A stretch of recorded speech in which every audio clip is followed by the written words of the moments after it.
வினேஸ் உறவுகள் அனைவருக்கும் இந்த செவ்வாய் பொழுதேன் மகிழ்வான காலை உற்சாக வணக்கம் வணக்கம் வணக்கம். இந்த நாள் இனிய நாளாக அமைய இந்த நொடி வரைக்கும் எங்களுடையும் பேசாருக்கு தொக்காரவற்ற கடவுளுக்கு மரவாதன் பகிர்ந்து இன்று அனைத்து நல்ல தினங்களையும் கொண்டாடுகின்றிருக்கும் எல்லோருக்குமே இந்த வாழ்த்துக்களையும் கூறியபடியே 6/5/25 இணைந்திருக்கின்றோம். மற்றும் ஒரு செவ்வாய் காலை நேரலை பொழுதோடு வளமை போலவே சிந்தனை நேரம் தமிழக தொப்போடு பொறுங்க வாரன். முதல்ல சத்தம் வருதாண்டு பார்க்குறேன். இது ஒரு சிக்கல் வாரது இங்கே சரி வருது. தொகுப்போடு தமிழ் இருக்கா. அதனை தொடர்ந்து பொறிச்சொல், தொடர்ந்து 9 மணிக்கு வஜிதாவின் ஊரோடு விளையாடு, அதனை தொடர்ந்து சிவதர்சனி அவர்கள் வர காத்திருக்கின்றார்கள். இன்று சேகர் அவர்கள் விடுப்பாம். ஸோ இதன் காரணமாக அவர் திரும்பவும் இன்று விடுமுறையில் நிற்கின்றார். ஆகவே அவரது நிகழ்ச்சி தவிர்க்கப்பட சிவதர்சனி அவர்கள் ஓடோடி வரும் நேரம். அதனைத் தொடர்ந்து நேரம் இருப்பின் தமிழில் 2 நிமிடம் பேசி விடவேற்றுக் கொள்ளலாம். மாலை நிகழ்ச்சியில் வலிமை போலவே இடம் பெற்றுக் கொள்ளும். வணக்கம் தமிழக்கா, வாருங்கள். வணக்கம் பாணி, மிக்க நன்றி பாணி. காலை சிந்தனை நேரம். ஜானதேசன் அவர்கள் உங்கள் சிந்தனையை தாருங்கள்.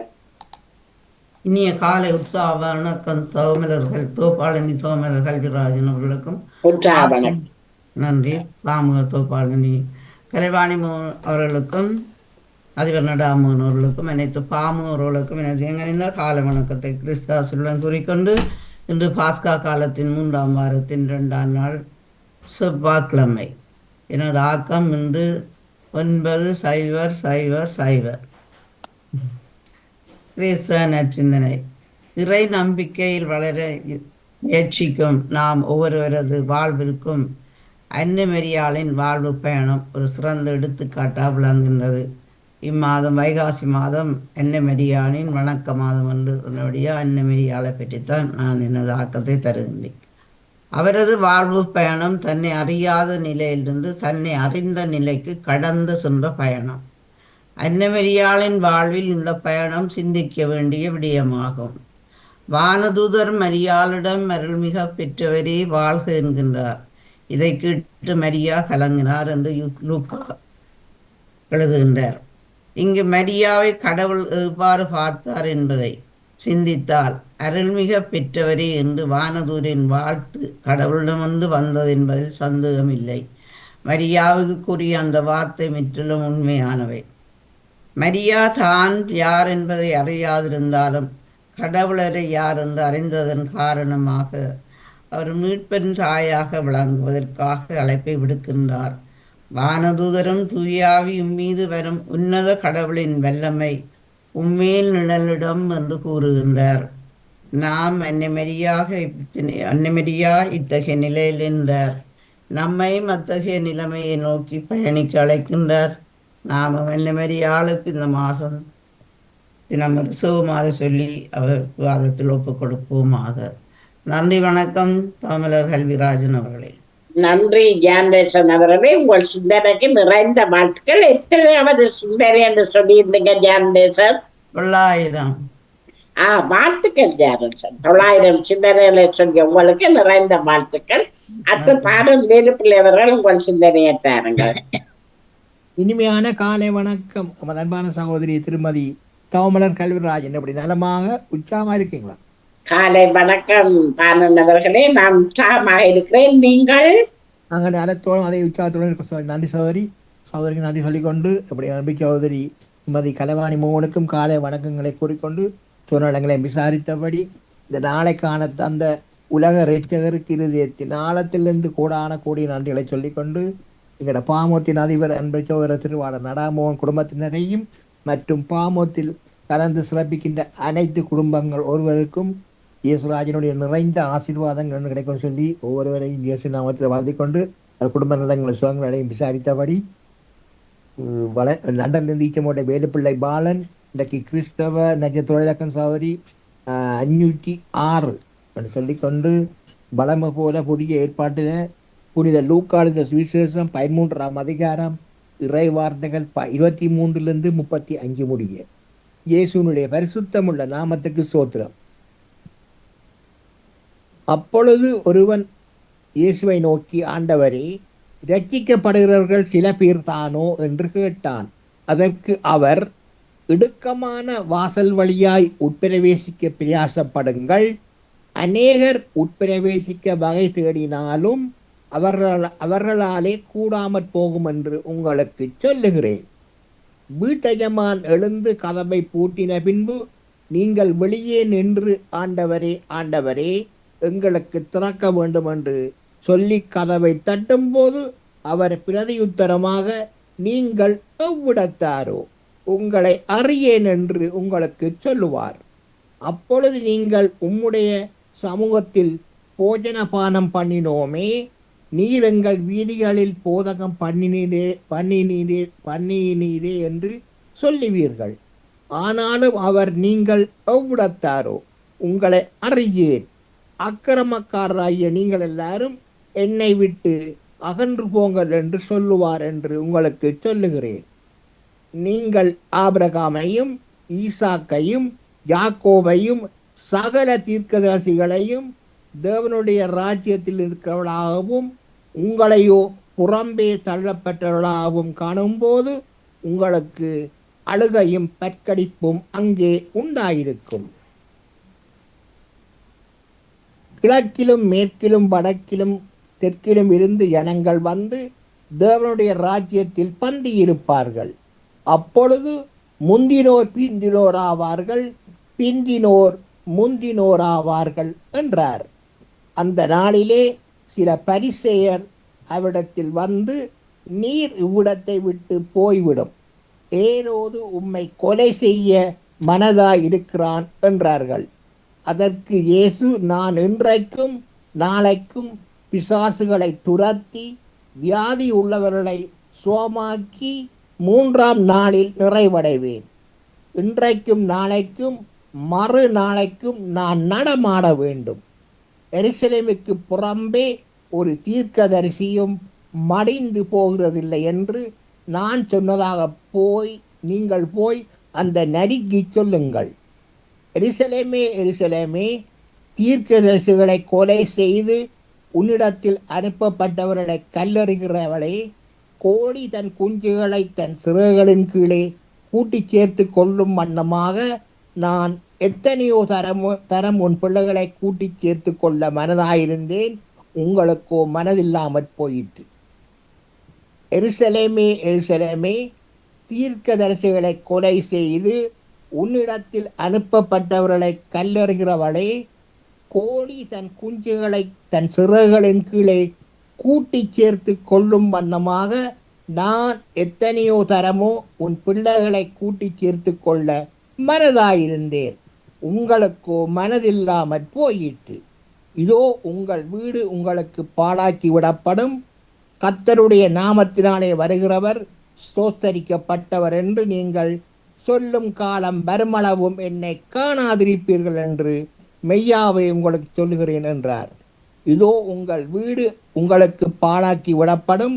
கர்த்தருடைய நாமத்தினாலே வருகிறவர் ஸ்தோத்தரிக்கப்பட்டவர் என்று நீங்கள் சொல்லும் காலம் வருமளவும் என்னை காணாதிருப்பீர்கள் என்று மெய்யாகவே உங்களுக்கு சொல்லுகிறேன் என்றார். நாளைக்கு சோதரி 14ஆம் அதிகாரம் தொடரும் சொல்லிக் கொண்டு ஒரு பாடல். இயேசுடைய பரிசுத்தமுள்ள நாமத்துக்கு சோத்திரம். நாதாவும் திருக்கரத்தில் இசை கருவி நான் நாள்தோறும் பயன்படுத்தும் முந்தன் சித்தம் போல். இயேசு நாதாவும் திருக்கரத்தில் இசை கருவி நான் நாள்தோறும் பயன்படுத்தும் முந்தன் சித்தம் போல். எங்கே நான் போக சித்தமோ அங்கே நான் சென்றிடுவேன். எங்கே நான் போக சித்தமோ அங்கே நான் சென்றிடுவேன். நாமத்தில் ஜெயமெடுப்பேன். நாமத்தில் ஜெயமெடுப்பேன். இயேசு நாதா திருக்கரத்தில் இசைக்கருவி நான் நாள்தோறும் பயன்படுத்தும் முந்தன் சித்தம் போல். இயேசு நாதா திருக்கரத்தில் இசைக்கருவி நான் நாள்தோறும் பயன்படுத்தும் முந்தன் சித்தம் போல் நிந்தைகள் நெருக்கம் துன்பங்களில் துதிபாடி மகிழ்ந்திருப்பேன். நிந்தைகள் நெருக்கம் துன்பங்களில் துதிபாடி மகிழ்ந்திருப்பேன். கிருபை ஒன்றே போதுமையா, கிருபை ஒன்றே போதுமையா. நாதாவும் திருக்கரத்தில் இசைக்கருவி நான் நாள்தோறும் பயன்படுத்தும் முந்தன் சித்தம் போல். அன்பான தகப்பனே இயேசுராஜனே, மீண்டும் ஒரு புதிய நாளை காணத்தின் கிருபைகளுக்காக மீண்டும் ஒரு இயேசுராஜனுக்கு உள்ளத்தின் ஆழத்தின் நன்றிகளை சொல்லிக்கொண்டு, தகப்பனே எல்லோருடைய குடும்பங்கள் தேவைகளை சாந்திங்க ராஜா, ஆசீர்வதிங்க, வழிநடத்துங்க, பாதுகாத்துக் கொள்ளுங்க. தகப்பனே எல்லோ குடும்பங்களுக்கும் ரட்சிப்பை அனுப்பி ஆசீர்வதிங்க. அதுக்காக நான் சொல்றேன் தகப்பனே, சோத்திரம் ராஜா. மற்றும் குடும்பங்களுக்குள்ள ஆசீர்வாதம் தடையா இருக்கிற பரம்பரையான சாபங்கள், மந்திர சூனிய சீவின கட்டுகள் யாவற்றையும் சர்வ வல்லவருடைய இயேசு கிறிஸ்துவின் நாமத்தினால கட்டி அப்புறப்படுத்துகிறேன். சோத்திரம் தகப்பனே, குடும்பங்களை தேவையை சார்ந்தீங்க, ஆசீர்வதிங்க, வழிநடத்துங்க, பாதுகாத்துக் கொள்ளுங்க. அதுக்காக நான் சொல்றேன் தகப்பனே. மற்றும் உங்களது பிள்ளைகள் தங்களது வாழ்நாட்களில் அறிந்தும் அறியாமலும் தெரியாமலும் தப்பிதங்கள் பாவங்கள் ஏதாவது சேர்ந்தால் எல்லாவற்றையும் ஒரு விஷயம் மன்னித்து உங்களது பரிசுத்தம் உள்ள கல்வாரி யுத்தத்தினால் நீங்கள் ஒவ்வொருவரையும் பேராக கழுவி ஆசிரியை கொண்டு ஜபிக்கிறேன் ராஜா. அப்படியே நீங்கள் எல்லோருடைய பாவங்களை கழுவி ஆசிரியமைக்காவும் இயேசுராஜனுக்கு மீண்டும் ஒரு முறை நன்றிகளை சொல்லிக்கொண்டு, மற்றும் தகப்பனே அனைத்து சிறுவர்கள் சிறுமியர்களுக்கும் நிறைந்த ஞானத்தையும் அவர் கைட்டு செய்யும் சகலவற்றையும் மனைவினாடி நீங்கள் ஆசீர்வாதத்தில் எடுத்து கொண்டு ஜபிக்கிறேன் ராஜா. அதுக்காக நடிச்சோம் தகப்பனே. மற்றும் தகப்பனே, பாமத்தின் அதிபர் குடும்பம் கைட்டு செய்யும் சகலவற்றையும் நீங்கள் நிறைவாக என்றென்றும் ஆசீர்வதித்து எடுத்தவனோடு சொல்லி இயேசு நாமத்தில் ஜபங்களை எடுத்துக்கொண்டு சகோதரி விடப்படுறேன். நன்றி, வணக்கம். நன்றி பாரன் அவர்களே, உங்கள் சிந்தனைக்கு வாழ்த்துக்கள். அத்தனை நேவி ஸ்பிரிட்ஸ் அவர்கள் உங்கள் சிந்தனையை தாருங்கள்.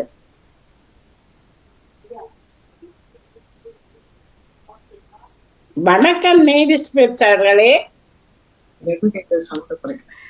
அனைவருக்கும் இனிய காலை உற்சாக வணக்கம். வணக்கம் தாமலர் அவர்களே, எப்படி உற்சாகமாக நலமாக இருக்கிறீங்களா? வணக்கம் நேவி ஸ்பிரிட்ஸ், உற்சாகமா இருக்கிறேன். நீங்கள்? நாங்களும் உற்சாகமாக உங்களை போலவே இருக்கிறோம் என்று கூறிக்கொண்டு அனைவருக்கும் இனிய காலை வணக்கங்களை கூறி அமைதியான இந்த நாளை எங்களுக்கு தந்த இறைவனை வாழ்த்தி போற்றி வணங்கிக் கொண்டு பாமு உறவுகளுக்கும் திருமதி நடாமுகன் வாணிமுகன் அவர்களுக்கும் அன்பான காலை வணக்கம். என்னுடைய நச்சிந்தனை தொடரின்றி 1662 என்றும் கூறிக்கொண்டு இன்றைய இறை வார்த்தை, இன்றைய நற்செய்தி வாசகம் புனித யோவான் எழுதியது அதிகாரம் 6 திருவசனங்கள் 30 35 முடிய. அக்காலத்தில் மக்கள் இயேசுவிடம், நாங்கள் கண்டு உம்மை நம்பும் வகையில் நீர் என்ன அரும் அடையாளம் காட்டுகின்றீர்? அதற்காக என்ன அரும் செயல்கள் புரிகின்றீர்? எங்கள் முன்னோர் பாலை நிலத்தில் மன்னாவை உண்டனரே, அவர்கள் உண்பதற்கு வானிலிருந்து உணவு அருளினார் என்று மறைநூலிலும் எழுதப்பட்டு உள்ளது அல்லவா என்றனர். இயேசு அவர்களிடம், உறுதியாக உங்களுக்கு சொல்கின்றேன், வானிலிருந்து உங்களுக்கு உணவு அருளியவர் மோசே அல்ல, வானிலிருந்து உங்களுக்கு உண்மையான உணவு அருள்பவர் என் தந்தையே. கடவுள் தரும் உணவு வானிலிருந்து இறங்கி வந்து உலகுக்கு வாழ்வு அளிக்கின்றது என்றார். அவர்கள், ஐயா, இவ்வுணவை எங்களுக்கு எப்போதும் தாரும் என்று கேட்டுக்கொண்டார்கள். இயேசு அவர்களிடம், வாழ்வு தரும் உணவு நானே, என்னிடம் வருபவருக்கு பசியே இராது, என்னிடம் நம்பிக்கை கொண்டிருப்பவர்களுக்கு என்றுமே தாகம் இராது என்றார். இயேசு கிறிஸ்து வழங்கும் வாழ்வு தரும் நற்செய்தி. கிறிஸ்துவே உமக்கு புகழ். இன்றைய இறைவார்த்தையின் சிந்தனையாக, வானவர் உணவிது வழி நடப்போருக்கும் உணவாயிற்று. ஆற்றலும் சமாதானமும் ஆசியும் வழங்குபவர் எப்போதும் நம்மோடு இருக்கும்படி பார்த்து கொண்டால் எல்லாமே நன்மையாகும். ஊனாய் உயிராய் உணவாய் என்றும் கலந்து தேனாய் அமுதமாய் தீங்கருப்பின் கட்டியுமாய் என்கின்றது திருவாசகம். பல மறைகளிலும் இறைவனை எப்படியெல்லாம் வாழ்த்தி போற்றி வணங்குகின்றோம். இன்றைய இறை வார்த்தை வாழ்வு தரும் உணவு நானே. இந்த வார்த்தையின் பொருளை நாம் ஆராய்ந்தால், உயிரோடு இருத்தல் என்பது வேறு, உயிர் வாழ்வது என்பது வேறு. சாதாரண உணவு உயிரோடு இருக்க உதவுகின்றது. ஆனால் இயேசு தரும் உணவு உயிர் வாழ உதவியாக இருக்கின்றது. இங்கு வாழ்வு என குறிப்பிடப்படுவது ஆன்மீகம் சார்ந்த வாழ்வு, கடவுளோடு இணைந்த வாழ்வு. இயேசுவின் அருளின்றி இந்த வாழ்வை நாம் பெற முடியாது. இந்த வாழ்வின் அடிப்படையே இயேசுதான். அன்றைய யூத சமுதாய மக்கள் புதுமைகளை காண விரும்பினார்களே அன்றி இயேசுவை ஏற்றுக்கொள்ள அவர்களால் முடியவில்லை. அதனால் தான் அவரிடம் அடிக்கடி அரும்புரிகள் கேட்கின்றனர். நாய் வாலை சுற்றி சுற்றி கடிப்பது போல் தங்கள் விருப்பங்களையே திருப்தி செய்ய நினைக்கின்றனர். மாறாக எது விரும்பியதை இறுதியில் தருமோ அதை ஒதுக்கி விடுகின்றனர். அதை அடைவதை விட்டு களைத்து போகின்றனர் என்கின்றார் புனித பெர்னார்ட். நம் அன்றாட தேவைகளுக்கு மட்டுமே இயேசு வேண்டும் என்றால் நம் மனநிலை இறைவனை இரண்டாம் நிலைக்கு கொணர நம்மை இட்டு சென்றுவிடும். இறை நம்பிக்கையில் விசுவாச தேடலோடு பயணிக்க வேண்டும். இறைவன் வழங்கும் நற்கருணை கொண்டாட்ட வாழ்வு. எம் வாழ்வில் எந்நாளும் எங்கள் எல்லாமும் நீயாக வேண்டும் இயேசுவே. அன்னையின் நினைவில் இன்று. இயற்கையின் மகா சக்தி அன்னை மரியா.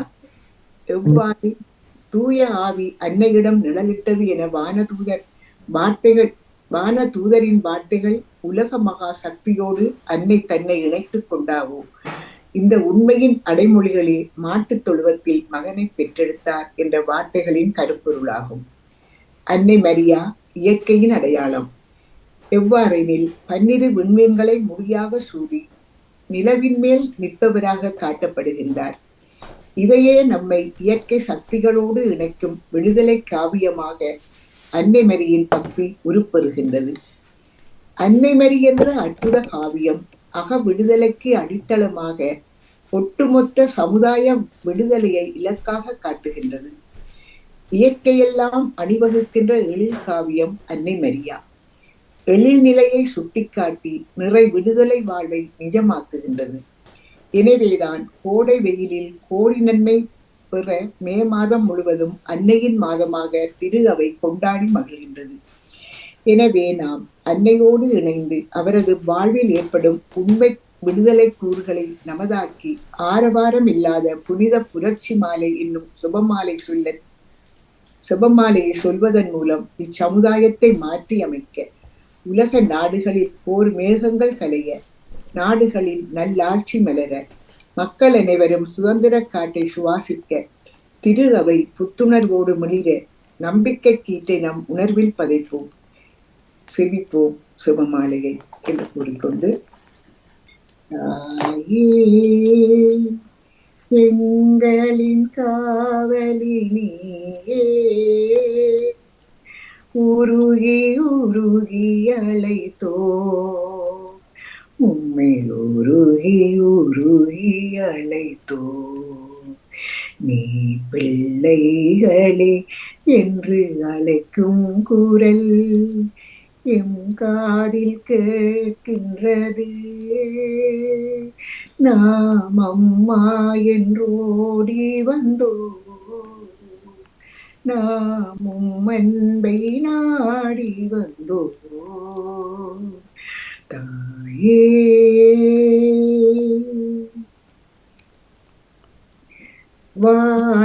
வானகமிறங்கி கானகமெழுந்து வரம் பல பொழிவாயே, வாடிடும் மாந்தரின் வாதைகள் களைந்து சுகம் பல அருள்வாயே. இதுவரை புரிந்த நன்மைகள் நினைந்தோம், நன்றி நன்றி அம்மா. இதுவரை புரிந்த நன்மைகள் நினைந்தோம், நன்றி நன்றி அம்மா. அழகே அமுதே மிகவே மிதியே நீ வாழ்க வாழ்க அம்மா தாயே. இயற்கையின் சீற்றமும் போர்களும் போதையும் நோய்களும் ஒளிந்திடணும். மாந்தர்கள் வேதனை தீர்ந்து இங்கே மகிழ்வுடன் வாழ்ந்திடணும். அன்னையே உம்மை இறந்து வேண்டுகின்றோம், அருள் புரியும் அம்மா. அன்னையே உம்மை இறந்து வேண்டுகின்றோம், அருள் புரியும் அம்மா.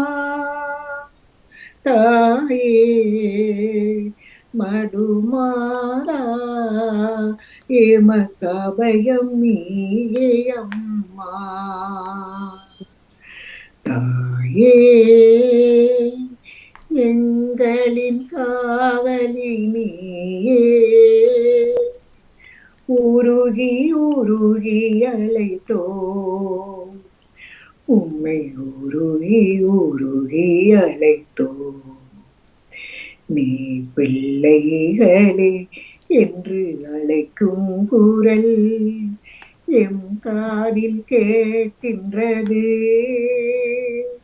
நாம் அம்மா என்றோடி வந்தோ, நாமும் அன்பை நாடி வந்தோ. தாயே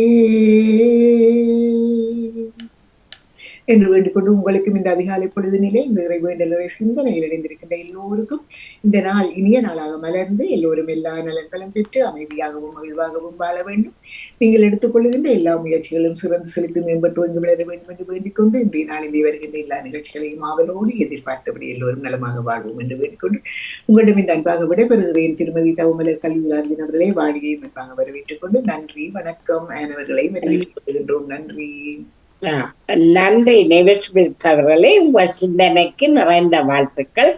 அடுத்து அனா அவர்கள் உங்கள் சிந்தனையை தாருங்கள்.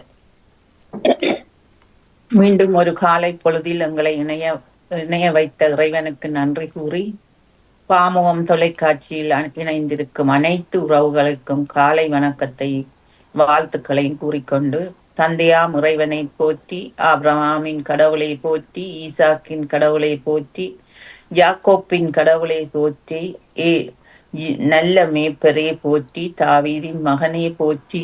இன்றைய நாள் நமக்கு மிகவும் முக்கியமான ஒரு நாளாக இருக்கின்றது. அகில உலக திருச்சபைக்கு இன்றைய நாள் மிகவும் முக்கியமான ஒரு நாள். நமது கடந்த கால பாப்பாண்டவர் இவ்வுலக வாழ்வை முடித்து கொண்டு இறைவனிடம் சேர்ந்திருக்கும் இந்த வேளையில் புதிய ஆயரை தெரிந்தெடுக்கும் இந்த நாள் அதிகாலை காலை பொழுது 10 மணிக்கு ஆரம்பமாகின்றது. அதற்காக நாம் எல்லோரும் ஒன்றிணைந்து செபிக்க வேண்டும். எங்கள் திருச்சபைக்கு நல்ல தலைவரை எங்களுக்கு தர வேண்டும் என்றும், அந்த திருச்சபையால் தெரிந்தெடுக்கப்படும் தலைவர் மக்களுக்காக பணி செய்ய வேண்டும் என்றும் நாம் எல்லோரும் இறைவனை வேண்டுவோம். மத்தேயு அதிகாரம் 16 இறைவசனம் 17-18. ஜோனாவின் மகனை சீமோனே, நீ பேறு பெற்றவன், ஏனெனில் எந்த மனிதரும் உனக்கு வெளிப்படுத்தவில்லை, மாறாக விண்ணகத்தில் உள்ள என் தந்தையை வெளிப்படுத்தியுள்ளார். எனவே நான் உனக்கு கூறுகின்றேன், உன் பெயர் பேதுரு, இந்த பாறை மேல் என் திருச்சபையை கட்டுவேன் என்று கூறிய இயேசுவே, நாம் ஒவ்வொருவரும் உமது பிள்ளைகள். திருச்சபையில் ஒரு அங்கம் இன்று பல சவால்களுக்கு மத்தியில் தனது பணியை முடித்து கொண்டு உம்மிடம் வந்திருக்கும் திருத்தந்தை ஆன்ம இளைப்பாற்றிக்காக உம்மிடம் வந்திருக்கின்றார். ஆண்டவரே, புது பாப்பாண்டவரை தெரிவு செய்யும் இந்த முயற்சி தூய ஆவியானவரால் அபிஷேகம் செய்யப்பட்டு அவர் மூலமாக புதியொரு பாப்பரசை எங்களுக்கு தர வேண்டும் என்று இந்த வேளையில் உம்மிடம் மன்றாடுகின்றோம். 2 தீமோத்தேயு அதிகாரம் 4:2 இறை வார்த்தையை அறிவிக்க வாய்ப்பு கிடைத்தாலும் கிடைக்காவிட்டாலும் செய்வதில் நீ கருத்தாயிரு. ஆமாண்டவரே, நமக்காக உமது இறைவார்த்தையை எடுத்து சொல்ல உலகம் முழுவதும் வரப்போகும் பாப்பாண்டவருக்காக உம்மிடம் இறைஞ்சி மன்றாடுகின்றோம். மக்களால் தெரிவு செய்யப்படாமல் ஆண்டவரை தூய ஆவியானவரால் அவரை தெரிவு செய்ய வேண்டும்.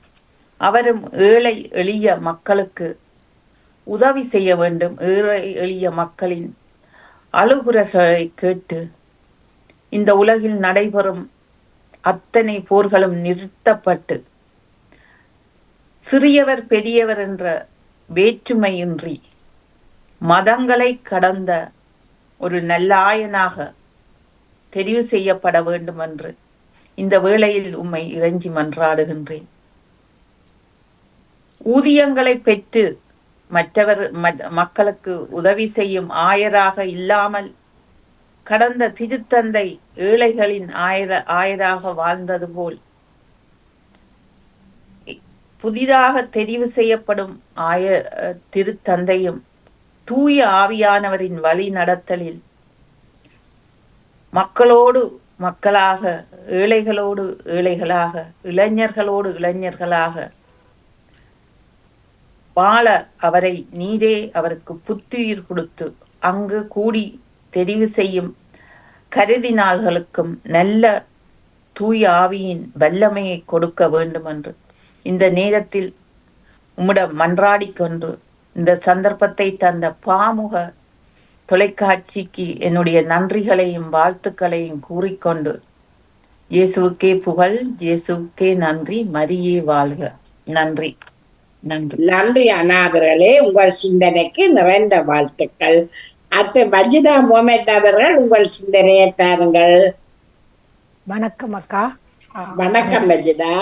அனைவருக்கு சிறப்பான வாழ்த்துக்களை கூறிக்கொண்டு எனது சிந்தனையாக இறையச்சம் அவசியமாகப்படுகிறது. அதன் வலிமை என்ன என்பதைத்தான் சொல்லப்படுகிறேன். இஸ்லாமிய மக்களுக்கு இறையச்சம் கட்டாயம் தேவை என்று சொல்லப்படுகின்றது. ஒவ்வொரு மார்க்கத்துக்கும் இறையச்சம் அவசியம் என்று ஒவ்வொரு மார்க்கத்திலையும் இருக்கு. ஆனால் இஸ்லாத்தில் இணைந்திருக்கிறவர்களுக்கு இறையச்சம் மிகவும் வலியுறுத்தி கூறப்படுகிறது. அது எப்படி என்றால், 5 நேரம் தொழுதுட்டு வாரது ஒரு இறையச்சம் தான், அது இறைவனின் கட்டளை. ஆனால் எங்களை நாங்க முதலில் புடம் போட்டு பார்க்க வேண்டும் என்று சொல்லப்படுகிறது. அவங்க முதலில் புடம் போட்டு பார்க்க வேண்டும். அவங்களுக்கு அந்த இறையச்சம் இருக்க வேண்டும். உங்களுக்கு இப்ப நான் ஒரு பிழை செய்ய நான் போறேன் என்று சொன்னால் மற்றவர்களுக்கு அது தெரியாது. ஆனால் என் மனச்சாட்சிக்கு தெரியும். நான் அந்த பிழை செய்ய முதலில் எண்ணத்தை நான் அதை விதைக்கின்றேன். இதை நான் செய்யணும், ஒரு ஆளுக்கு இப்படி செய்யணும், இவரை கேவலப்படுத்தணும், இவர்கிட்ட இருந்து நான் களவெடுக்கணும், இவரை கொடுமைப்படுத்தணும், இவரை கொலை செய்யணும் என்று என் மனம்தான் சொல்லுது முதல்ல. அதை நீங்க தவித்து கொள்ள வேணும். அது ஒரு சைத்தானின் ஒரு உத்தியாகப்படுகின்றது. அதை நீங்க தவித்து இறையச்சமாக நீங்க உங்களுக்கு இது செய்யக்கூடாது. இறைவன் சொல்லியிருக்கிறார், இதெல்லாம் செய்தா பிள்ளை என்று நாங்கள் இறையச்சம் உள்ளவர்களாக முதலில் இருக்க வேணும். அதை இஸ்லாம் அரபு மொழியில் தக்வா என்று சொல்வார்கள். அது நம்பிக்கை உள்ளவர்கள வாழ்க்கையில், இறைவனோடு நம்பிக்கை உள்ளவர்கள வாழ்க்கையில் அது உயிரோட்டத்தோடும் உணர்வோடும் இரண்டரை கலந்து இருக்க வேண்டும். அது சும்மா சாதாரணமா நினைச்சிட்டு போகலாம், எல்லாரும் கேட்கலாம், நீங்க இறைவனை கண்டீங்களா, இதெல்லாம் நம்பலாம், மறுமையான ஒரு வாழ்க்கை இருக்குன்னு நம்புறீங்களா, கேட்டுட்டு போகலாம். இந்த உலகத்துல எல்லோரும் விஞ்ஞானத்தை விட வலிமையானது இறைவனின் சக்தி. இப்ப பாருங்க, உலகத்துல நாங்க ஏன் இறையச்சம் போறோம்னா, எல்லாத்தையும் இந்த உலகத்துல நாங்க செஞ்சுட்டு போவோம், புத்தகங்களை செஞ்சுட்டு போவோம். அதுக்கு நீதிபதி இருக்கே, பொலிஸ் இருக்கே, காவல்துறை இருக்கே, எல்லாம் வந்து எங்களை பிடிச்சிட்டு போவாங்க. அதுல இருந்து அந்த ஓட்டைகள் வெளியாக நாங்க வெளியால வரலாம். காசை கொடுப்போம், நல்ல லோயர் உண்டை பிடிச்சா நான் கொலை செய்திருப்பேன். ஆனால் இந்த மனச்சாட்சி சொல்லு நான் தான் செய்தனண்டு. ஆனால் நான் காசை கொடுத்து அந்த வாதாடுற முறையில இருந்து அதெல்லாம் அழிச்சு உடைச்சிட்டு அந்த நீதி தேவரை கண்ணையெல்லாம் மூடிட்டு இருந்தாலும் அதை திறந்துட்டு நான் வெளியால வந்துடுவேன் ஒரு நிரபராதியாக. அப்ப அவருக்கு யார் தண்டனை கொடுக்குறது? யோசித்து பாருங்க. இங்குதான் இறைவனின் மேல் நம்பிக்கை கொண்டவர்களுக்கு பலப்படுத்தப்பட வேண்டும். இவருக்கு யாரு நம்பிக்கை கொடுக்குற, இவருக்கு எப்படி தண்டனை கொடுக்குற, எப்போது தண்டனை கொடுக்கப்பட வேணும்? ஒரு குத்தம் செஞ்சுட்டு போயிருக்காரு, ஒரு உயிரை பறிச்சிட்டு போயிருக்காரு, ஒரு மக்களோட சொத்தை சூறையாடி இருக்காரு, மக்களுக்கு வதைச்சிருக்கிறாரு, ஒரு குழந்தையை கெடுத்திருக்காருன்னா தண்டனை இருந்து வெளியாயிட்டாரு, இந்த உலகத்துல நல்லா வாழ்கின்றார். இவருக்கு யாரு தண்டனை கொடுப்பது? இங்குதான் நாங்க சிந்திக்க வேண்டும். ஆறறிவு என்பதை நாங்க சிந்திக்க வேண்டும். இறைவன் தண்டிப்பார் என்ற நம்பிக்கை எங்களுக்கு இருக்க வேண்டும். இறைவன் தண்டிப்பார். இதை யாரும் பார்க்க மாட்டாங்க. பார்க்காத விடயங்கள் எவ்வளவோ இருக்கின்றது. விஞ்ஞானம் சொன்னால் நம்புகின்றோம், இறைவன் சொன்னால் நாங்கள் நம்ப மாட்டோம். உதாரணமாக பாருங்கள், இப்பொழுது காற்று தீகளால் அழிக்கப்படுகின்றது. அது பரிதாபத்திற்குரிய விடயம் தான். அப்படித்தான் இறைவன் இறை சக்தியை வெளிக்காட்டுவான். இறை சக்திகளை அப்படித்தான் வெளிக்காட்டுவான். ஏனென்று சொன்னால், மக்காவில் நடந்த ஒரு யுத்தத்தில் சின்ன சின்ன பட்சிகளை கொண்டு இப்ராஹிம் நபி அவர்களின் காலத்தில் நடக்கப்பட்ட யானை போர், அதை பட்சிகள், சின்ன சின்ன பட்சிகளா, ஒரு குறிப்பிட்ட நம்ம சொல்லுவோம் சிட்டுக்குருவி மாதிரி பட்சிகள் மூலமாக அந்த கற்களை வீசி அந்த படையை ஒதுக்கப்பட்டது இப்ராஹிம் நபி இஸ்மாயில் அலை காலத்தில் நடைபெற்ற ஒரு யுத்தத்தின் போது. அது இறைவனின் தண்டனை மிகவும் பெரிதாக இருக்கும். அந்த இறை அச்சமுள்ளவர்களாக நாங்க வாழ வேண்டும். என்ன பிழைகளை செய்யும் பொழுதும் நாங்க எங்களோட மனசுக்குள்ள இது செய்யலாமா என்று நாங்களே புடம் போட்டு பார்க்க வேணும். மற்றவர்களுக்கு நாங்க நல்லவர்களாக நடிக்கலாம், ஆனா மனச்சாட்சிக்கு நாங்க நல்லவர்களாக நடிக்க முடியாது. திருமறை அல் குர்ஆனில் 258 இடங்களில் இறை நம்பிக்கை பற்றி கூறப்படுகிறது. ஒவ்வொரு அத்தியாயத்திலும் அந்த இறைவனின் நம்பிக்கை பற்றி கூறப்படுகிறது. 70 இடங்களில் இறை அச்சத்தை பற்றி கூறுகின்றது.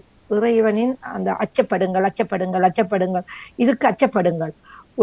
ஒரு செய்கை, கெட்ட செயலை செய்வதற்கு முதல் நீங்கள் அச்சப்படுங்கள், சிந்தியுங்கள் என்று சொல்லப்படுகிறது. சிந்தித்து தான் நாங்கள் செயல்பட வேண்டும். அதற்காகத்தான் இறைவன் எந்த உயிரினத்துக்கும் கொடுக்க முடியாத ஒரு அறிவை எங்களுக்கு தந்திருக்கிறான். 6 அறிவு என்பதை சொல்லுகின்றான்.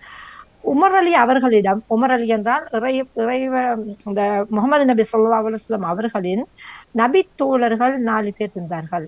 அவர் 2வது நபி தோழராக உமர் அலி அவர்கள் ஆட்சி செய்திருந்தார்கள். அவர்கள் ஆட்சி செய்த முதலாவது இடமாக ஸ்பெயின் நாட்டில் தான் அவர் ஆட்சி ஆரம்பிக்கப்பட்டது. அந்த நாட்டில் அவர் ஆட்சி செய்திருக்கும் பொழுதோ இறையச்சத்தை பற்றி மனிதர்கள் கேட்கின்றார்கள். இறையச்சம் என்றால் என்ன, அது எப்படி இருக்க வேண்டும், நாங்க எப்படி நடந்து கொள்ள வேண்டும் என்று கேட்கப்படுகிறது. அதற்கு அவர் எப்படி சொல்கின்றார் என்றால், ஒரு காட்டுக்குள்ள நாங்க போறோம், முச்செடிகள் வளர்ந்திருக்கின்ற காட்டுக்குள்ள நாங்க போறோம். அப்ப எங்களோட உடைமைகளை தூக்கி கொண்டு போகின்றோம். நாங்க போகும் பொழுது அந்த முச்செடிக்குள்ள நீங்க எப்படி போவீர்கள்? எங்களோட உடம்புல முள்ளுகள் கீறுப்படாம எங்களை பாதுகாத்து கொள்ள வேண்டும் என்ற ஒரு எண்ணம் எங்களுக்கு உருவாகும். அந்த பொருட்களை பாதுகாத்துக் கொள்ள வேண்டும் என்ற எண்ணமும் உருவாகும். அதை எவ்வாறு நீங்க பாதுகாத்து அந்த முச்செடியை தாண்டி போகின்றீர்களோ அது போன்றதுதான் இறை அச்சம் என்று சொல்கின்றார்கள். அதுபோல நாங்கள் இந்த உலகத்தில் வாழ்கின்றது முச்செடிகளுக்குள் வாழ்கின்றோம். எங்கள் உடைமைகள் என்பது நாங்க எங்களோட சொத்து, வீடு, காசு, நகை, எங்களோட பேங்க்ல இருக்கிற சுவிஸ் பேங்க்ல இருக்கிற பணங்கள் அல்ல. எங்களோட உடைமைகள் என்பது நல் எண்ணங்கள், எங்களோட உடைமைகள், எங்களோட நற்செயல்கள், எங்களோட உடைமைகள். எங்களோட உடலை எங்களோட சுவனம் ஏற்குமாக இருந்தால் நல்லவைகளாக நாங்கள் விதைக்கப்பட வேண்டும். கெட்டவையாக செஞ்சுட்டு நாங்க போனோம்னா எல்லாரும் சாகுறது தான். பிறக்கிற மாதிரி எல்லோருக்கும் சாவு வரும். ஆனால் நாங்க விதைக்கப்பட்டது நல்லவைகளாக இருந்தால் அது நாங்க சுவனத்துக்கு போகும், கெட்டவைகளாக இருந்தால் நரகத்துக்கு போறோம். இதுக்கு என்ன தேவை என்று சொன்னால் இறையச்சம் தேவை. இந்த இறையச்சத்தை நீங்கள் கட்டாயம் நீங்கள் அதை மனதுல பதிந்து கொண்டீங்கன்னு சொன்னா உங்களுக்கு உங்களோட செயல்பாடுகள்ல நல்லதாக நடக்கும்பதற்கு இதாக இருக்கும். அச்சமூட்டும் இறையச்சம் எங்களோட வாழ்க்கையில நிறைய விடயத்துல நாங்க பாதுகாத்துக் கொள்ள வேண்டும். இப்ப மற்றவர்களுக்கு நாங்க நல்லவராக இருக்கிறத விட எங்களுக்கு நாங்க நல்லவராக இருந்து எங்களை நாங்க புடம்போட்டு வாழ்வோமாக இருந்தால் நாங்க இன்மையிலும் மறுமையிலும் நாங்க நல்லவர்களாக வாழ்வதற்கும் எங்கள் மூலமாக மற்றவர்கள் பாதிக்கப்படாதவரை நாங்கள் இறையச்சமுடையவர்களாக இருப்போம் என்று கூறிக்கொண்டு, இந்த உலகத்துல நாங்க பெரிய கேமராக்கு பயப்படுகின்றோம். கார் ஓடும் பொழுதும், கடையில சாமான கொள்வனவு செய்யும் போதும், ஐயோ இதை களவெடுத்தா பிடிபட்டுருவோமோ, நாங்க தெளிவுபடுத்திடுவோம் என்று பயப்படுகின்றோம். அந்த ஒரு பொருள், ஒரு சட பொருளுக்கு நாங்க பயப்படுகிற நாங்க எங்களையெல்லாம் இந்த உலகத்தையெல்லாம் இயக்கி கொண்டிருக்கின்ற இறைவன் சொல்கின்ற இறை அச்சத்துக்கு நாங்க பயப்படுபவராக வாழ்ந்து கொண்டிருக்கிறோம். அதுக்கு என்ன காரணம் என்னவென்றால் இறைவன் எங்களோட கண் முன்ன தோன்றவில்லை. அதுதான் எங்களுக்கு தந்த டாபிக். இறைவன் எங்களை காணாம நீங்க எப்படி இருக்கிறீர்கள், அதுதான் எங்களோட முதன்மையான ஒரு விடயம்.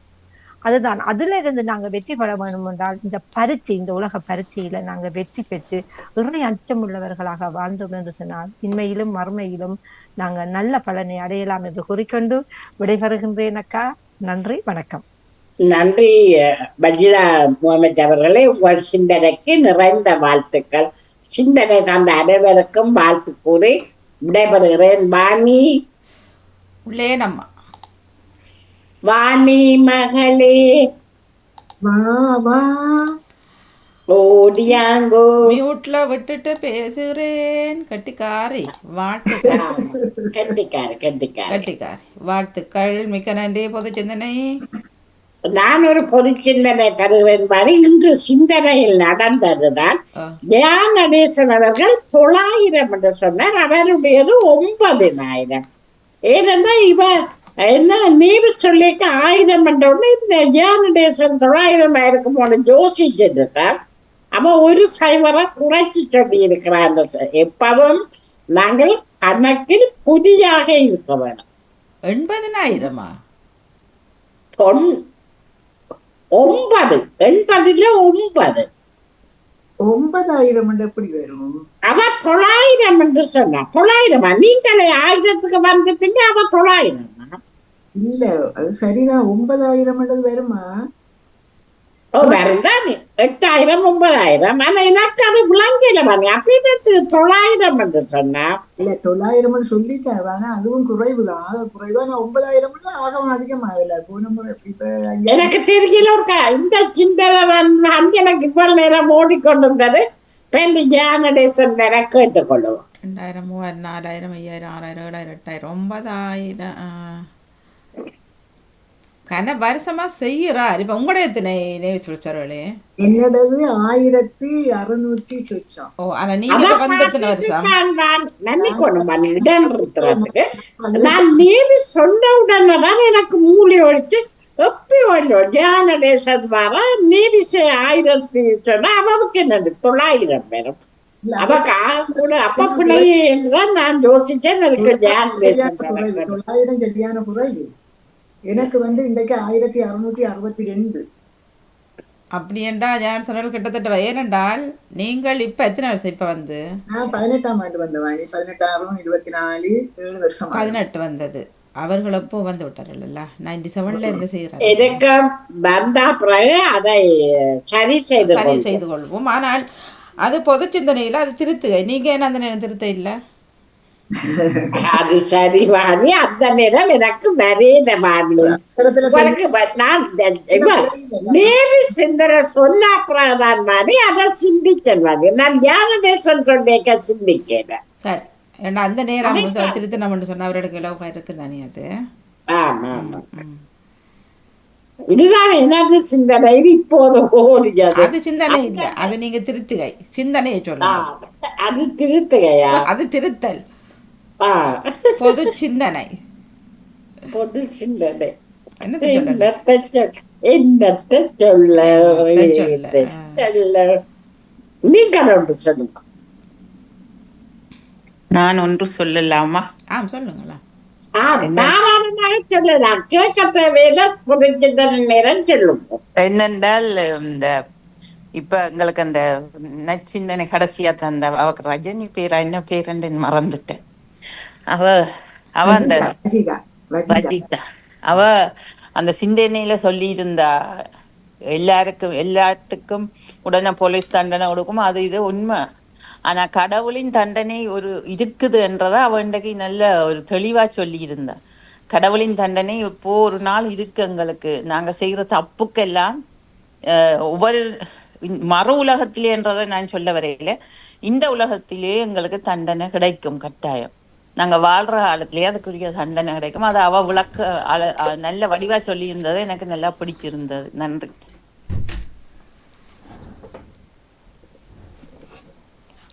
வணக்கம் வாணி. வணக்கம் நானும் ஒரு பொது வாங்க. சிந்தனை சொல்லட்டா? ந- ஓ.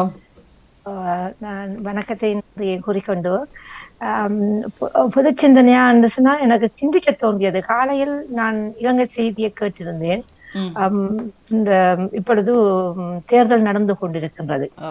நம்முடைய தாயகத்தில் தேர்தல் நடந்து கொண்டிருக்கிறது. ஆம், தலைவர் அவர்கள் இல்லை. ஆம், அதிபர் அவர்கள் வேறு நாட்டுக்கு போய்விட்டார். அப்படியான இடையிலும் அந்த தேர்தல் நடக்கும் பொழுது நெடுந்தீவில் 2 வேட்பாளர்களுக்கு அடி அடி அடிந்து அடிச்சிருக்கின்றார்கள். என்னண்டு 2 இந்த தேர்தல் கேட்கின்ற வேட்பாளர்கள், எமது தமிழ் மொழி பேசுகின்ற வேட்பாளர் 2 பேருக்கு அடி அடி அடி அடிச்சு ஆஸ்பத்திரியில கொண்டு போட்டிருக்கின்றார். யார் அடிச்சது? ஒரு குரூப் உண்டு. இன்னொரு குரூப். சரி சரி, ஓகே. அப்ப அது எவ்வளவு ஒரு கேவலமான ஒரு விடயம். எங்கட தமிழ் மக்களுக்குள்ள அப்படி நடக்கின்றார்கள். அதே போல கொழும்புல ஒரு துப்பாக்கி சூடும் நடந்திருக்கிறது இந்த காலையில. அப்ப யோசித்து பாரு. அது இந்த போதைப்பொருள் கும்பல் என்று சொல்கின்றார்கள். அதை விட்டுட்டு நாங்க இந்த தேர்தல் விடயத்துக்குள்ள பார்ப்போம். ஐரோப்பிய நாட்டில் வாழ்கின்றவர்கள் எல்லோருக்கும் தெரியும், இங்கு எல்லாம் தேர்தல்கள் எவ்வளவு அழகாக நடைபெறுகின்றது. அந்த தேர்தல் நடைபெறுகிறது என்று சொன்னாலே எங்களுக்கு தெரியாது, தெரியாமல் இருக்கு. தெரியாது. அப்ப வாக்குச்சாவடிக்கு நாங்க போகும்போது எங்களோட அந்த உடைமைகளை கொண்டு போவோம். இவ்வளவு அழகாக, இவ்வளவு ரிலாக்ஸாக, ஒரு வடிலா, ஒரு பிரச்சனையா, ஒரு பொலிசு காவலா 2 வயது போனவர்கள் இருப்பார்கள், அவ்வளவுதான். எங்களோட உடைமைகளை கொடுத்து நாங்க கீறி போட்டு வருவோம். எவ்வளவு அழகாக இங்கெல்லாம் நடக்குது. ஏன் அங்கு இந்தியாவில எல்லாம் இப்படி அவர்கள் கொடூரமாக? அதுதான் தெரியல. அதான் இவ்வளவெல்லாம் வந்துட்டுது, விஞ்ஞானம் இப்படியெல்லாம் வளர்ந்துட்டுது, இந்த பழக்க வழக்கம் மட்டும் மாறாம இருக்கு. எத்தனை ஆயிரத்துக்கு மேற்பட்ட இந்த பிரச்சனைகள் பதிவாகப்பட்டிருக்கு.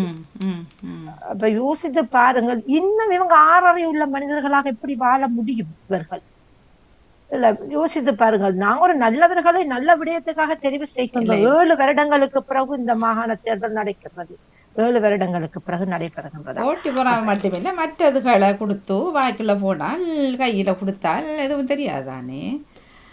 அப்ப அதுல இருந்து செய்யறதா இருக்கும். நாங்கள் நாகரிகத்துல வளர்ந்து விட்டோம் என்று நாங்க பேசிக்கொண்டு சொல்லிக்கொண்டு இருக்கின்றோம். இந்த நாகரிகம் இதெல்லாமே இத நாகரிகம் என்று என்ன சொல்றது? அவர் எந்த உரிமை நான் ஓட் போடுறது? அதை நான் யாருக்கு போட்டுட்டு வந்தா உங்களுக்கு என்ன? அதான் அது என்ன நீங்க யாருக்கு போடுங்கன்னு நீங்க சொல்லலாம், சரி. அது நான் இவனுக்கு போட்டானா போடாட்டியான உங்களுக்கு என்ன? அப்ப அதுல நல்லவராக இருந்தா நீங்க கட்ட தேவையில்லையே, நாங்களே தெரிவு செய்வோமே. அதான் ஒரு படத்துல ஒரு ஜோக் கொண்டு பார்த்தேன். ஒருத்தர் போட் போட்டுட்டு வர்றாரு. அப்ப இவர் கேட்குறேன், டே நீ யாருக்குடா போட்ட நீ? அண்ணா பார்த்துருவீங்க நினைக்கிறேன். அண்ணா நான் போட்டேன், நான் உங்களுக்கும் போட்டேன் நான் அப்போ கையில் என்னடா இந்த இருக்கு கையில், நீ உனக்கு போடுச்சேன்னா நான் ஒருத்தருக்கும் போடல, எடுத்துகிட்டு வந்துட்டேன். என்னடா தனக்கு எல்லாரும் தேவையா? அப்போ அது அது ஒருத்தருக்கு போடல, கையில் இருக்குது. இது இன்னொருத்தர் வர என்னடா சொல்ல, அண்ணன் நான் ஏதோ சின்னத்துக்கு அதுக்கு மட்டும்தானடா போட்டேன், எனக்கு மட்டும் தான் போட்டேன். இல்லைடா அதில் யாருக்கு போட்டேன்னு சொல்லலை தானே, நான் எல்லாரும் எங்கே போட்டு எடுத்துட்டேன். உண்மையில ஆறுகட்டது இல்லை தானே, நான் எல்லாருக்கும் எல்லாரும் நல்லவர்கள் தானே போட்டுட்டு வந்துட்டேன். எல்லாருக்கும் போட்டேன். அப்ப யாரும் ஒரு பிரச்சனையும் இல்லை, நான் எல்லாருக்கும் போட்டுட்டேன். எவ்வளவு சிந்திக்க இருக்குது வாணி. இதெல்லாம் யோசித்து பாருங்கள். ஒரு ஜோக்கா இருந்தாலும் எவ்வளவு சிந்திக்க வேண்டிய விடயம் இருக்குதுக்குள்ள. அது விழுத்து சிரிச்சது நான் பார்த்து யாருக்கும் போடல, எனக்கு எல்லாரும் தேவையாக இருந்தது. என்ன நீ அங்கே வரக்குள்ள அவங்க கேட்குறான் எனக்கு போடன்ட்டு, இங்கே வரக்குள்ள நீ சொல்கிறா எனக்கு போடட்டு, அப்போ அங்கே வரக்கு இன்னொரு நாள் சொல்லுது எனக்கு போடட்டு, நான் போக்கிலெல்லாம் போடுங்கண்டா. அப்போ எல்லாரும் போடுங்கன்னா யாருக்கு போடுறது? எல்லாருக்கும் போட்டு வந்துட்டு நீங்க நன்மை செய்வீங்க என்று சொன்னா, நல்ல மக்களை வாழ வச்சீங்க என்று சொன்னா, நீங்க வீடு வீடா ஏற தேவையில்லை, போடுங்கன்னு சொல்லவும் இல்லை, உள்ளுக்கு போற சாமான் வாங்கி கொடுக்க தேவையில்லை, காசு கொடுக்க தேவையும் இல்லை. அது என்ன பிரச்சனைண்டா, எல்லாரும் அதுக்குள்ளே இப்போ யாரும் 2 வழி கட்டணும், சரியா? அதுக்கு இப்போ இங்கெல்லாம் அதுக்கண்ட ஒரு படிப்பு இருக்குது, சரி? இப்போ இல்லை, இப்போ எல்லாருமே நான் கேட்குறேன், நீங்களே எனக்கு நீ என் ஃப்ரெண்ட்ஸ் இருக்கிறேன் உனக்கு அதுகெல்லாம் வர பிரச்சனைகள் நடக்குது இங்கே. ஆனால் ஒரு சின்ன உதாரணம் என்னண்டா, இந்த ஐரோப்பாவில தமிழர்கள் மத்தியிலேயும் இந்த ஓட்டு பிரச்சனை பெரிய பிரச்சனை, தேர்தல் பிரச்சனை, ஒரு பள்ளிக்கூடமா இருக்கட்டும், ஒரு ஓ என்ன அதுக்கு சொல்றது, அரசியலோமோ அது இருக்கு, அதெல்லாம் ரெண்டு தானே. அது இங்க பள்ளிக்கூட ஸ்கூல்லயோ ஆன்மீக இதுலயோ எல்லாத்திலேயும் ஒரு போட்டி பொறாண்மை, அடிதடி, பேச்சுவார்த்தை, முகமுறிவு, மன கஷ்டம் எல்லாமே இங்கேயும் எல்லாமே இருக்கு. இருக்கு, எல்லாமே இருக்கு. ஆமா.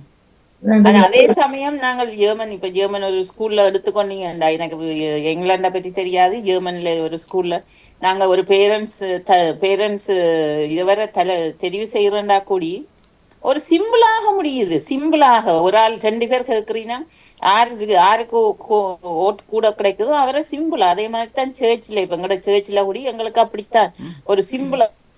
ஜெர்மன் இதுக்குள்ள போனீங்கன்னா ஒரு சரியான ஒரு இதை நாங்கள் எங்கட தமிழாக்களுக்கு கிட்ட போனீங்கன்னா அன்றைக்கு 8 மணித்தியாலும் எங்களுக்கு வீணா போயிடும். 8 மணித்தியாலும் வீணா போயிடும். அவ்வளவு பேச்சுவார்த்தைகள், வாதாட்டங்கள் எல்லாம் இருக்கும். எதுவுமே எதுவுமே அந்த தீர்க்கமா முடிவாகிறது இல்லை தானே. எந்த விஷயம் முடிவுக்கு வராது.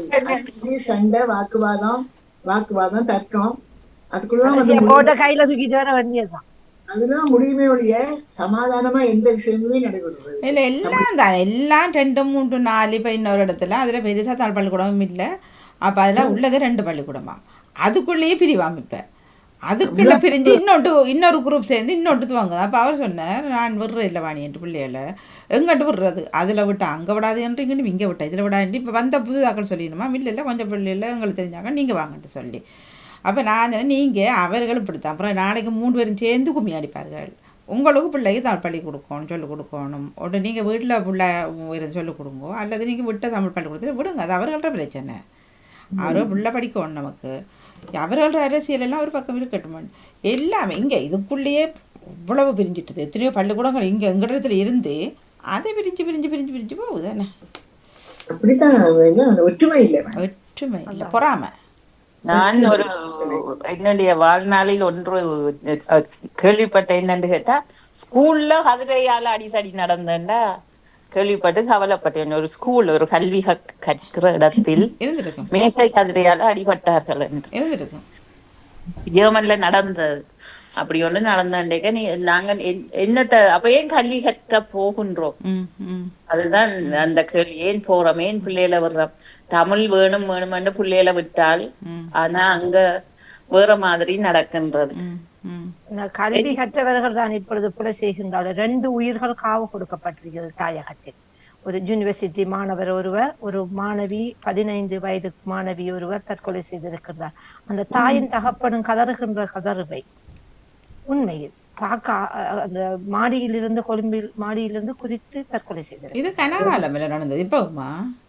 இப்ப நேற்று முந்தின இதே கதை 4-5 மாதத்துக்கு முதல்ல கேள்விப்பட்டேன். நேற்று முந்தின நாள் யூனிவர்சிட்டி மாணவர் ஒருவர் இப்பொழுது ஒரு கடிதம் எழுதிப்பட்ட அந்த இது பகுதிபதை காரணமாக பெரிய விஸ்வரூபம் தான் எடுத்துக்கிட்டு வருது.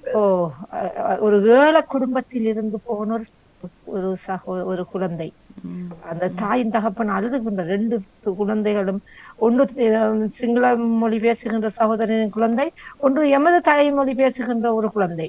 அந்த 2 குழந்தைகளும் ஒரு பாடசாலை ஆசிரியரால் பாதிக்கப்பட்டிருக்கு. அந்த குழந்தை கடைசியாக மெண்டல் என்று சொல்லி பாடசாலையை மாற்றும் போது மன உளைச்சலுக்காகி மாடியிலிருந்து குடித்து தற்கொலை செய்திருக்கு. அப்ப யோசித்து பாருங்கள், இவங்களையெல்லாம் யார் தண்டிப்பது? இறைவனை தவிர யாரால் தண்டிக்க முடியும்? இறைவன் இருக்கிற ஆலயத்துக்குள்ளே அண்டைக்கு நடக்குது. ஐயருக்கு கோவம் வந்து உள்ள பேக்கெல்லாம் தூக்கி அறுவடைக்குது. அப்ப அதுக்குள்ளேயே அவருக்கே கோவம் வந்துட்டுது. அதுக்குள்ள என்ன பேக்குகள் இருந்ததா இருக்கும், அந்த பூசைக்கு முன்னுக்கு எடுத்து தூக்கி அறிஞ்சு தூக்கிட்டு போவோம். நாங்கள்லாம் பயந்து போய் என்ன இங்கே இந்த மாதிரி ரோட்டில் இருக்கிற ஆட்களும் இப்படி செய்யாது. ஒரு சமய குரு இப்படி செய்தா அப்போ பிள்ளைகள் என்னாட்டி எதை பார்த்து கடைபிடிக்கிறது? அதுவும் அந்த இந்தியாவில் கருவறைக்குள் ஒரு அஸ்பரா என்று சொல்லி ஒரு குழந்தைய 7 நாட்கள் வைத்து கற்பழித்திருந்தார்கள். ஒரு கோயில் கருவறைக்கும் இந்தியாவில் ஒரு 6 வயது குழந்தையா, 6 வயது குழந்தை. ஆம், ஒரு குதிரை மேய்க்கின்ற ஒரு குழந்தை போட்டு கொண்டிருக்கிறாங்களே. பட்டினியா காலை உடைச்சி மயக்கத்தில் வைத்து கற்பழித்து அது குருட குடும்பமே சேர்ந்து அப்படி ஒரு கோயில் கருவறைக்கு அந்த தந்தையார் சொன்னபடி என்னன்னு சொல்லுமா அந்த குழந்தையை தேடும் போது இது கோயில் என்ற ஒரு காரணத்தால் நான் அந்த கோயிலுக்குள் தேடவில்லை. அப்ப யோசித்து பாருங்க, இவங்க எல்லாம் மிருகங்கள், என்ன இனமாக இருக்கட்டும் மிருகம் ஒரு கோயிலுக்குள்ளே. அப்ப கடவுள் பார்த்தானே இருந்திருக்கு, பாக்குற இல்லை கொடுப்பார், தண்டனை கொடுப்படும்.